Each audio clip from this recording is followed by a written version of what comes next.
আসসালামু আলাইকুম। আমন্ত্রণ বাংলা ভিশন সংবাদে আপনাদের সাথে আছি আমি শফিক রায়হান। শুরুতেই বিআরবি কেবলস সংবাদ শিরোনাম। করোনার ফের ভয়ঙ্কর বিস্তার, একদিনে এবার ২৬ মৃত্যু, নতুন শনাক্ত ১৭০০-রও বেশি, রাজধানীর হাসপাতালগুলোতে রোগীর ভিড়। শেখ হাসিনাকে জিনপিং এর উপহার পৌঁছে দিলেন চীনের রাষ্ট্রদূত, সুইডেনকে বাংলাদেশের জ্বালানি খাতে বিনিয়োগের আহ্বান। খালেদা জিয়ার সাজা স্থগিত থাকবে আরো ৬ মাস, জিয়াউর রহমানের খেতাব বাতিলের চেষ্টা মুক্তিযুদ্ধের সাথে বিশ্বাসঘাতকতা, বললেন মির্জা ফখরুল। মোদি হাসিনার বৈঠকে তিস্তা বা কোনো চুক্তি হবে না, জানালেন পররাষ্ট্রমন্ত্রী। বাংলাদেশের অগ্রগতির প্রশংসা করলেন বান কি মুন। দেখছিলেন বিআরবি কেবলস সংবাদ শিরোনাম, এবার বিস্তারিত। 10 সপ্তাহ পর দেশে একদিনে করোনায় রেকর্ড সংখ্যক সংক্রমণ ও মৃত্যু ঘটেছে। গত 24 ঘন্টায় করোনা ভাইরাসে আক্রান্ত হয়ে মারা গেছেন 26 জন। বিশেষজ্ঞরা বলছেন, মৃত্যুর সংখ্যা বাড়ার এই ঊর্ধ্বগতি প্রমাণ করে করোনা নিয়ন্ত্রণে আসেনি। এর আগে গত 7 জানুয়ারি এই ভাইরাসে 31 জনের মৃত্যু হয়েছিল। সোমবার স্বাস্থ্য অধিদপ্তরের প্রেস বিজ্ঞপ্তিতে জানানো হয়, 18,695টি নমুনা পরীক্ষায় গত 24 ঘন্টায় নতুন করে করোনা শনাক্ত হয়েছে 1,773 জন। মোট শনাক্ত রোগীর সংখ্যা দাঁড়ালো 5,59,168 জন। নতুন 26 জন সহ দেশে এ পর্যন্ত করোনায় মৃত্যু হয়েছে 8,571 জনের। গত একদিনে সুস্থ হয়েছেন 1,432 জন। সংক্রমণের এই পরিস্থিতিকে শঙ্কার বলছেন চিকিৎসকরা। আমাদেরকে শঙ্কিত করে এবং এটা চিন্তারই বিষয়, এবং এটা আমার মনে হয় কারণটা হচ্ছে যে সংক্রমণটা আরও বেশি হচ্ছে, এবং এর যে আপনার শ্বাসকষ্টের বিষয়টা সেটা অনেক আগে থেকেই শুরু হচ্ছে, আগের সংক্রমণের চাইতে। তৃতীয় ডোজ দেওয়ার পরে যদি আপনার সংক্রমণ আপনার টিকা নেওয়া লোকদের মধ্যে দেখা দেয়, তখনই সংখ্যার বিষয় বা ব্যাহত হওয়ার প্রশ্নটা উত্থাপিত হতে পারে। ভয়াবহতা এড়াতে এখনই কার্যকর উদ্যোগ নেওয়ার পরামর্শ জনস্বাস্থ্য বিশেষজ্ঞদের। এখন যেসব রোগীরা করোনা নিয়ে হাসপাতালে ভর্তি হচ্ছে তাদের অধিকাংশই জটিল এবং খুব দ্রুত তাদের শ্বাসকষ্ট শুরু হয়, শ্বাসতন্ত্রীয় সংক্রমণ শুরু হয়, এবং আমরা লক্ষ্য করেছি আইসিইউতে নেওয়া রোগীর সংখ্যাও বাড়ছে, যে কারণে মৃত্যুও বেড়ে গিয়েছে। প্রচুর সংখ্যক মানুষের মধ্যে ধারণা রয়েছে এক ডোজ টিকা নেওয়ার পরেই তারা সুরক্ষিত হয়ে গেল। আসলে বিষয়টা সেরকম না। দ্বিতীয় ডোজ নেয়ার 2 সপ্তাহ পরে পূর্ণ সুরক্ষা তৈরি হবে। করোনা পরিস্থিতি নিয়ন্ত্রণে রাখতে স্বাস্থ্যবিধি মেনে চলা, বিশেষ করে জনসমাগম এড়িয়ে চলার পরামর্শ বিশেষজ্ঞদের। তাইমুর রশিদ, বাংলা ভিশন, ঢাকা। এদিকে দেশে করোনায় আক্রান্তের পাশাপাশি আবারও বাড়ছে হাসপাতালে রোগীর সংখ্যা। রাজধানীর ঢাকা মেডিকেল কলেজ হাসপাতাল, মুগদা মেডিকেল কলেজ হাসপাতাল ও বঙ্গবন্ধু শেখ মুজিব মেডিকেল বিশ্ববিদ্যালয়ে চলতি মাসেই বেড়েছে 20%-রও বেশি করোনা রোগীর সংখ্যা। গত বছর মার্চে বাংলাদেশে করোনার আবির্ভাব। প্রথম ওয়েভের পর গেল শীতে সংক্রমণ ব্যাপক হারে বাড়ার আশঙ্কা করা হলেও বাস্তবে তেমনটি হয়নি, বরং চলতি বছরের শুরুর দিকে সংক্রমণ ও মৃত্যু কমতে থাকে। কিন্তু মার্চে এসে হঠাৎ করেই বাড়ছে সংক্রমণ। এর সাথে পাল্লা দিয়ে বাড়ে হাসপাতালগুলোতে করোনা রোগীর চাপ। রাজধানীর মুগদা মেডিকেল কলেজ হাসপাতালে এ মাসের শুরুতে 73 জন করোনা আক্রান্ত রোগী থাকলেও এখন তা বেড়ে 140 জনে পৌঁছেছে। গত 6 দিনেই রোগী বেড়েছে প্রায় 40%। প্রথম সপ্তাহে যেখানে রোগীর সংখ্যা ভর্তি ছিল অ্যাভারেজ হচ্ছে 70 জন, 73, 67, 68, 72 এরকম। আর সেটা 9 তারিখ, 10, 11, আজকে হচ্ছে 15 তারিখ, এই সময়টাতে 140 জন। আজকের ডাটাতে আমি সর্বশেষ খবর যেটা আমার কাছে, সেটা হচ্ছে 153 জন। তার মানে হচ্ছে প্রায় দ্বিগুণ। এটা হচ্ছে আপনার জেনারেল বেডের হিসাব। আইসিইউ বেডের ক্ষেত্রেও দেখা গেছে কি, প্রথম সপ্তাহে আমাদের 4-5টা বেড খালি থাকতো। গত 9 তারিখ থেকে আমাদের বেড আর একটাও খালি থাকছে না।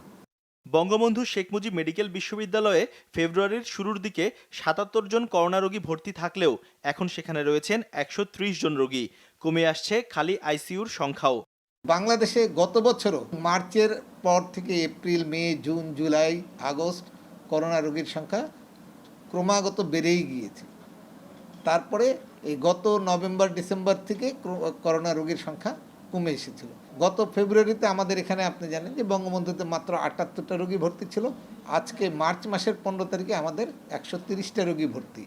ঢাকা মেডিকেল কলেজ হাসপাতালেও করোনা রোগীর চাপ বেড়েছে। হাসপাতাল পরিচালকের মতে, ভ্যাকসিন কার্যক্রমের কারণে মানুষ করোনা পরিস্থিতিকে হালকা করে দেখছে। যে সমস্ত স্বাস্থ্যবিধি মেনে চলার কথা এগুলি সেভাবে পালন করতো, তাহলে এটাতে সংখ্যা আমরা নিয়ন্ত্রণে নিয়েই আসছিলাম। এছাড়াও যেটা নিয়ে গবেষণা হচ্ছে, আমরা জানাচ্ছি আমাদের এখানেও রিসার্চ করছেন যে অন্য কোনো স্ট্রেনের আসলো কিনা নতুন কিছু যেটা এই ধরনের সংক্রমণের হার বাড়িয়ে দিচ্ছে, সেটা নিয়ে গবেষণা হচ্ছে। সামাজিক অনুষ্ঠান, রাজনৈতিক সভা সমাবেশ, পর্যটন কেন্দ্র, শপিং মল, হাটবাজার সহ জনসমাগমে স্বাস্থ্যবিধি প্রয়োগে সরকারকে আরও কঠোর হওয়ার আহ্বান জানান হাসপাতালগুলোর কর্তৃপক্ষরা। একটা ব্যাপার আছে। শিহাব হোসেন, বাংলা ভিশন, ঢাকা। রাতের বেলায় ট্রাকের ধাক্কায় রাজধানীর আব্দুল্লাপুরে বিআরটির গার্ডার ভেঙে পড়েছে বলে জানিয়েছেন প্রকল্পটির পরিচালক লিয়াকত আলী। তিনি জানিয়েছেন, তদন্তে কারো বিরুদ্ধে গাফিলতির প্রমাণ পাওয়া গেলে ব্যবস্থা নেওয়া হবে। যোগাযোগ বিশেষজ্ঞরা বলছেন, মানসম্পন্ন নির্মাণ সামগ্রী ও লজিস্টিক ব্যবহার না হলে এ ধরনের দুর্ঘটনা হতে পারে। এদিকে গাজীপুরের মেয়র জানিয়েছেন, প্রকৌশলীরা পার্সেন্টেজ নিয়ে নিম্নমানের কাজ করছেন। শনিবার মধ্যরাতে আব্দুল্লাপুরে নির্মাণাধীন বাস র্যাপিড ট্রানজিট বিআরটির একটি গার্ডার ধসে পড়ে। সোমবারও ধসে পড়া সেই গার্ডার সরানোর কাজে ব্যস্ত শ্রমিকরা। তবে কেউ নিশ্চিত করে বলতে পারছেন না কেন ধসে পড়ল গার্ডার। নির্মাণ কাজের তদারকি করা চীনা নাগরিকরাও কোনো মন্তব্য করতে রাজি নয়।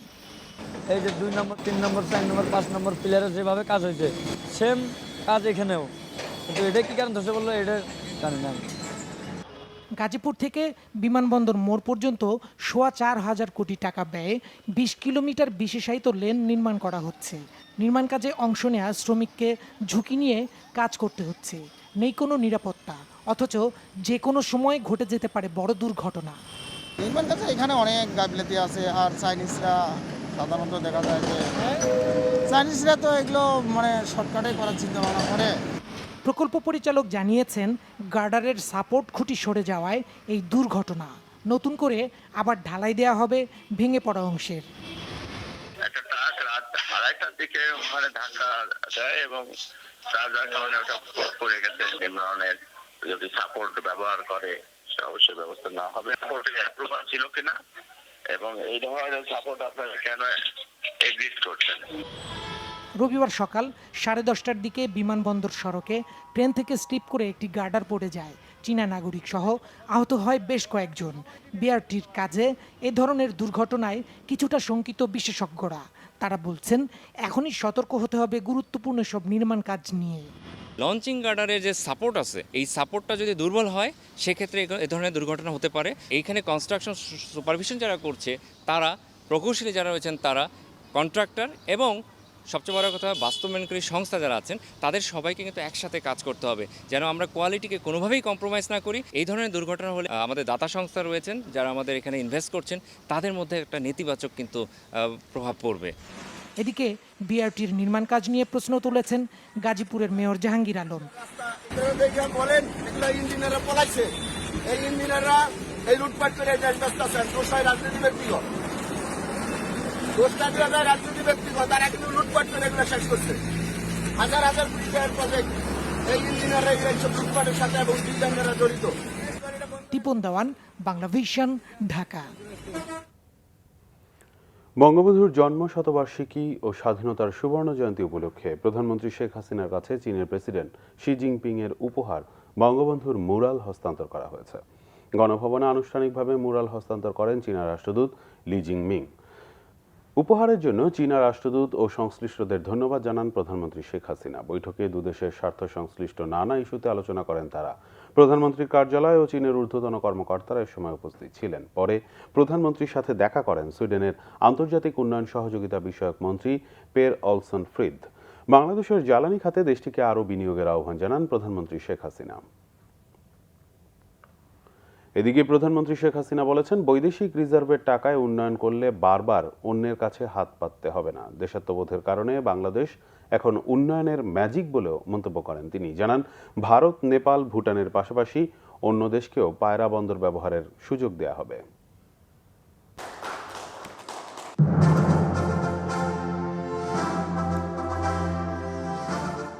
বৈদেশিক রিজার্ভের টাকায় দেশে প্রথমবারের মতো অবকাঠামো উন্নয়ন তহবিলের যাত্রা শুরু হয়েছে। গণভবন থেকে সচিবালয়ে ভিডিও কনফারেন্সের মাধ্যমে এর উদ্বোধন করেন প্রধানমন্ত্রী শেখ হাসিনা। অনুষ্ঠানে তহবিল থেকে প্রথম কিস্তির টাকা পায়রা বন্দরের উন্নয়নের ব্যয়ের লক্ষ্যে ত্রিপক্ষীয় চুক্তি হয়। ভিডিও কনফারেন্সের মাধ্যমে চুক্তির উদ্বোধনও করেন প্রধানমন্ত্রী। অনেক অনেক ধন্যবাদ। শেখ হাসিনা জানান, দেশকে উন্নত করাই সরকারের লক্ষ্য, তাই উন্নয়নশীল দেশ হিসাবে চলতে হবে নিজেদের অর্থায়নে।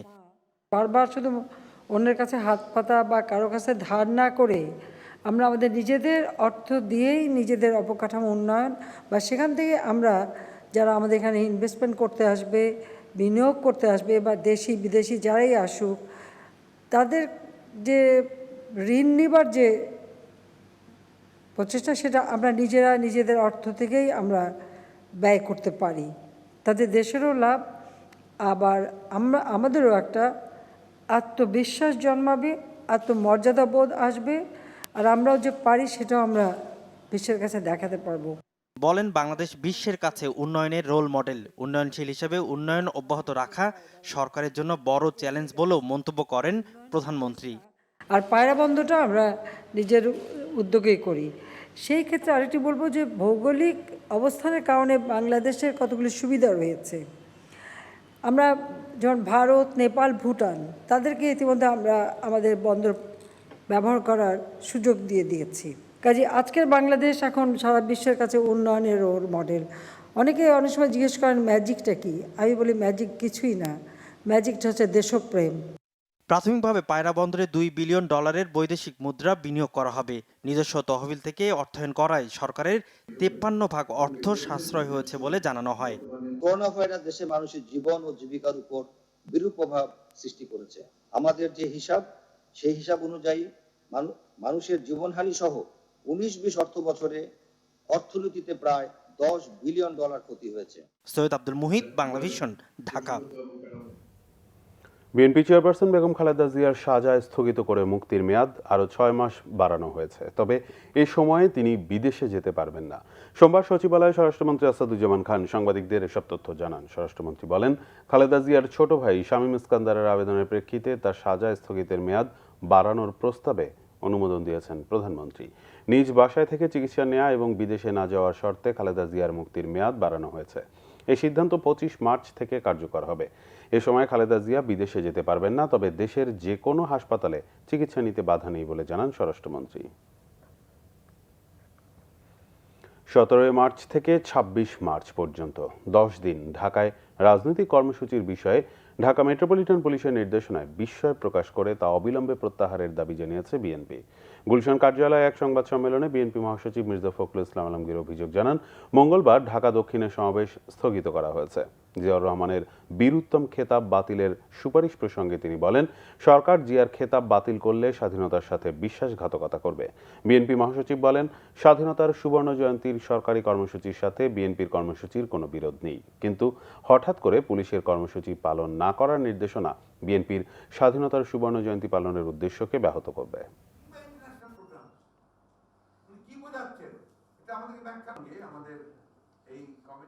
স্বাধীনতার সুবর্ণ জয়ন্তীর প্রোগ্রাম পালন করা কি ইন্টারন্যাশনাল প্রোগ্রাম? তারা ছাড়া আর কেউ করতে পারবে না। এটা কোন ধরনের চিন্তা ভাবনা থেকে এটা আসছে আমরা বুঝতে পারছি না। এটা তো অবশ্যই সরকারি প্রোগ্রাম হবে, বিদেশ থেকে রাষ্ট্রীয় মেহমানরা আসবে, আমরা যথাসম্ভব নিঃসন্দেহে সেটাকে আমরা সহযোগিতা করব। এটা আমাদের জাতের সম্মানের প্রশ্ন।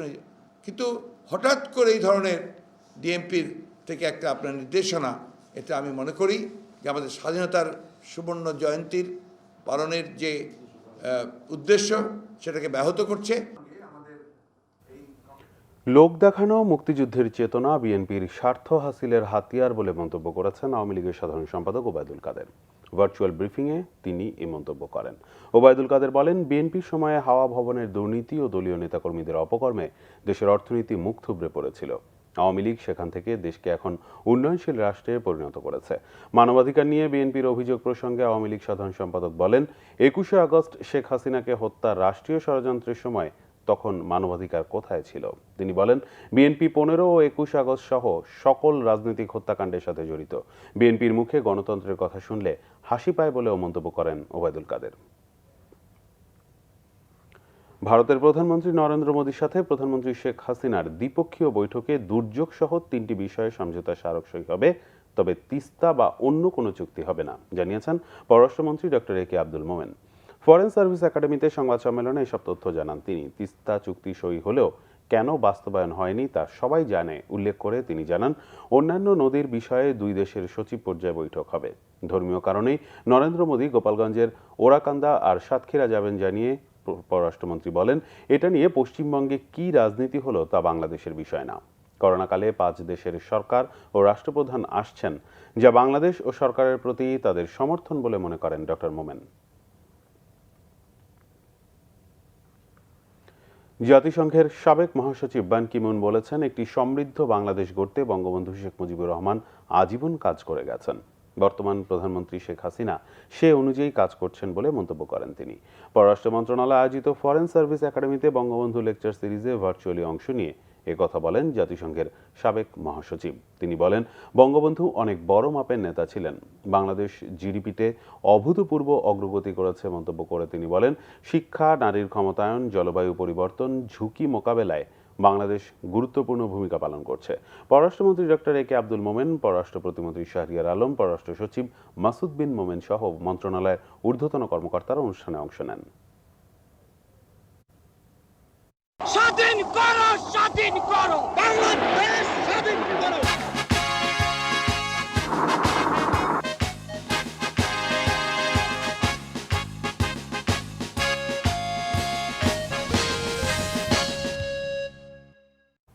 স্বাধীনতার 50 বছরে দেশে খাদ্যশস্য উৎপাদন বেড়েছে 3 গুণ। এ সময়ে বিশ্বে গড়ে 2.3% উৎপাদন বাড়লেও বাংলাদেশে বেড়েছে 3%। খাদ্যে স্বয়ংসম্পূর্ণতা অর্জনে এটিকে বড় সাফল্য হিসেবে দেখছেন কৃষি বিশেষজ্ঞরা। তবে কৃষিতে জিডিপির অবদান কমছে। দেশে বাজেটের আকার বড় হলেও সে অনুপাতে বাড়ছে না কৃষি বাজেট।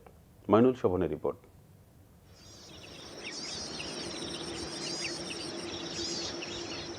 সুজলা সুফলা কৃষি প্রধান বাংলাদেশ।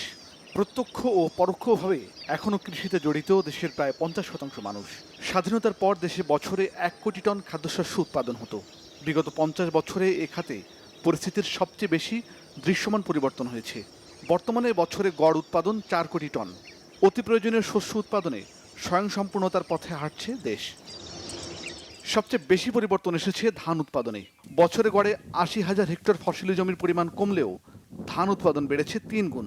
50 বছর আগে 7 কোটি মানুষের জন্য 3 মিলিয়ন টন চাল আমদানি হতো, কিন্তু বর্তমানে 17 কোটি মানুষের জন্য উদ্বৃত্ত খাদ্যশস্য উৎপাদনে সক্ষমতা অর্জন করেছে দেশ। গত 50 বছরে আমাদের খাদ্যের উৎপাদন প্রায় 3% হারে বেড়েছে, কিন্তু সারা বিশ্বের যদি আমরা হিসেব নিই তাহলে দেখা যাবে যে সারা বিশ্বে খাদ্যশস্যের উৎপাদন 2.3% হারে বেড়েছে। 3 গুণেরও বেশি আমাদের মানে দানা জাতীয় ফসলের উৎপাদন বেড়েছে। স্বয়ংসম্পূর্ণতা অর্জন করে নিয়মিত রপ্তানি পণ্যের তালিকায় যুক্ত হয়েছে আলু, মাছ ও সবজি। বর্তমানে মিঠা পানির মৎস্য উৎপাদনে বিশ্বের 4র্থ স্থানে বাংলাদেশ। কৃষি গবেষণা কাউন্সিলের হিসাবে সম্প্রতি কয়েক বছর ধরে বছরে প্রায় 6% হারে বাড়ছে আলুর উৎপাদন, আর শাকসবজির উৎপাদন বাড়ছে গড়ে 5% হারে। আধুনিক জাত ও কৃষিতে আধুনিকায়নের ফলে খাদ্যশস্যের বাড়তি উৎপাদনের এই চিত্রের বিপরীতে ক্রমাগত কমছে ফসলি জমি। সরকারের কৃষি তথ্য সার্ভিসের হিসেবেই গেল 50 বছরে কমেছে 30 লাখ হেক্টর ফসলি জমি। বর্তমানে প্রতিদিন কমছে 220 হেক্টর ফসলি জমি। জমি রক্ষায় এখনই উদ্যোগী হওয়ার পরামর্শ বিশেষজ্ঞদের। কৃষি জমি যাতে অকৃষি খাতে ব্যবহৃত না হয় তার জন্য কিছু নিয়ম কানুন মেনে চলা, এবং এর জন্য কিন্তু আইন আছে, এবং আইন আছে কিন্তু আইনটা তো মানতে হবে। ক্ষতি পুষিয়ে নিচ্ছি কেবল আমরা কৃষি পণ্যের যে ইল্ড যেটাকে আমরা বলি ফলন বাড়িয়ে এবং নিবিড়তা বাড়িয়ে, বৈচিত্র্য বাড়িয়ে এগুলো আমরা করছি, কিন্তু এরও কিন্তু একটা সীমা আছে। সেই জন্য আমাদের চাষযোগ্য কৃষি জমি আমাদের সুরক্ষা করতে হবে। ঘামে শ্রমে কৃষকরা বাড়তি ফসল উৎপাদন করলেও সমস্যা বেড়েছে কৃষি পণ্যের বিপণন ব্যবস্থাপনায়। ফলাফল, ন্যায্য মূল্য থেকে বঞ্চিত কৃষক। জিডিপিতে কৃষি খাতের অবদান নিম্নগামী। স্বাধীনতার পরপর 50% অবদান ছিল কৃষি খাত থেকে, আর এখন তা মাত্র 14%। কৃষি খাতে যে জিডিপির কন্ট্রিবিউশন কমছে এর অর্থ এই নয় যে কৃষি খাতে উৎপাদন কমছে, উৎপাদন কিন্তু বাড়ছে। আমরা আটকে গেছি যে আমাদের কৃষি পণ্যের প্রক্রিয়াজাতকরণ, এইখানে মূল্য সংযোজন এবং সেই প্রক্রিয়াজাতকৃত বা মূল্য সংযোজিত পণ্যের বাজারজাতকরণ এবং মৌলিক দাবি তাদের ফসলের ন্যায্য মূল্য পান। বাজেটে ক্রমাগত কমছে কৃষিতে বরাদ্দের পরিমাণ। 1972-73 অর্থবছরে 786 কোটি টাকার মোট বাজেটের মধ্যে 101 কোটি টাকা অর্থাৎ মোট বাজেটের প্রায় 15% বরাদ্দ ছিল কৃষিতে, যা কমতে কমতে এখন প্রায় 5%। পণ্য উৎপাদনে কৃষকদের জন্য ভর্তুকি বাড়ানোর পরামর্শ বিশেষজ্ঞদের। প্রবৃদ্ধিটা ত্বরান্বিত করতে হবে এবং সেটা যদি করতে চাই তাহলে কৃষির বাজেট বাড়াতে হবে এবং কৃষি খাতে যেই আমাদের প্রণোদনা দেওয়া হয় এবং ভর্তুকি দেওয়া হয় সেটার পরিমাণ এবং মাত্রা দুটোই বাড়াতে হবে। কৃষকদের অক্লান্ত পরিশ্রম আর সরকারি কৃষি বান্ধব নীতির ফলে বিগত 50 বছরে উদ্বৃত্ত খাদ্যশস্য উৎপাদনে সক্ষমতা অর্জন সম্ভব হয়েছে। কিন্তু বিশ্লেষকরা বলছেন, কৃষিকে কেবল খাদ্যের স্বয়ংসম্পূর্ণতার অবলম্বন হিসেবে না দেখে বরং এর বাণিজ্যিকীকরণ বাড়ানো গেলে আগামীর কৃষিতে বিশ্বে নেতৃত্ব দেবে বাংলাদেশ। মাইনুল সোহন, বাংলা ভিশন, ঢাকা।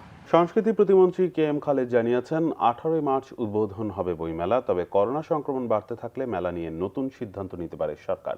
বাংলা ভিশনকে দেয়া এক সাক্ষাৎকারে কথা জানান তিনি। এদিকে প্রস্তুতির শেষ পর্যায়ে হঠাৎ করোনা পরিস্থিতি খারাপ হওয়ায় দুশ্চিন্তায় প্রকাশকরা।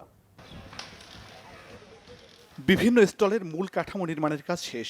শিল্পীর তুলির আঁচড়ে এখন চলছে শেষ মুহূর্তের কারুকাজ।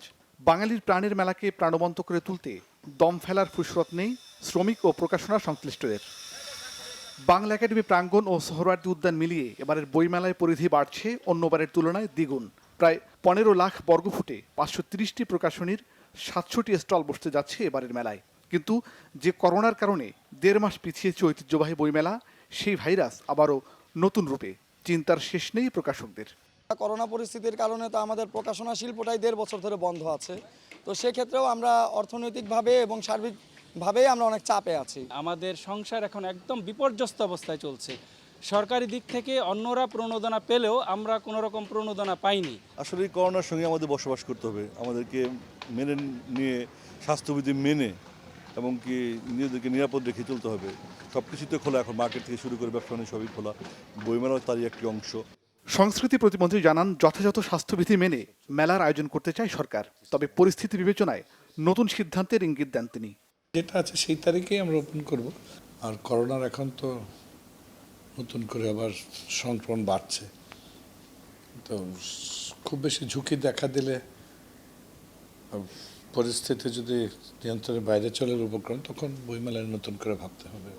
রাষ্ট্র জীবন রক্ষা করতে হবে, তাই না?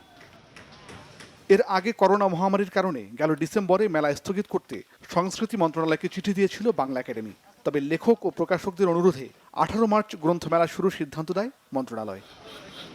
মাইনুল শোভন, বাংলা ভিশন, ঢাকা। সংবাদ শেষ করব বিআরবি কেবল শিরোনামগুলো আরেকবার। করোনার ফের ভয়ঙ্কর বিস্তার, একদিনে এবার 26 মৃত্যু, নতুন শনাক্ত 1700-রও বেশি। রাজধানীর হাসপাতালগুলোতে রোগীর ভিড়। শেখ হাসিনাকে জিনপিং এর উপহার পৌঁছে দিলেন চীনের রাষ্ট্রদূত। সুইডেনকে বাংলাদেশের জ্বালানি খাতে বিনিয়োগের আহ্বান। খালেদা জিয়ার সাজা স্থগিত থাকবে আরো 6 মাস। জিয়াউর রহমানের খেতাব বাতিলের চেষ্টা মুক্তিযুদ্ধের সাথে বিশ্বাসঘাতকতা, বললেন মির্জা ফখরুল। মোদি হাসিনার বৈঠকে তিস্তা বা কোনো চুক্তি হবে না, জানালেন পররাষ্ট্রমন্ত্রী। বাংলাদেশের অগ্রগতির প্রশংসা করলেন বান কি মুন।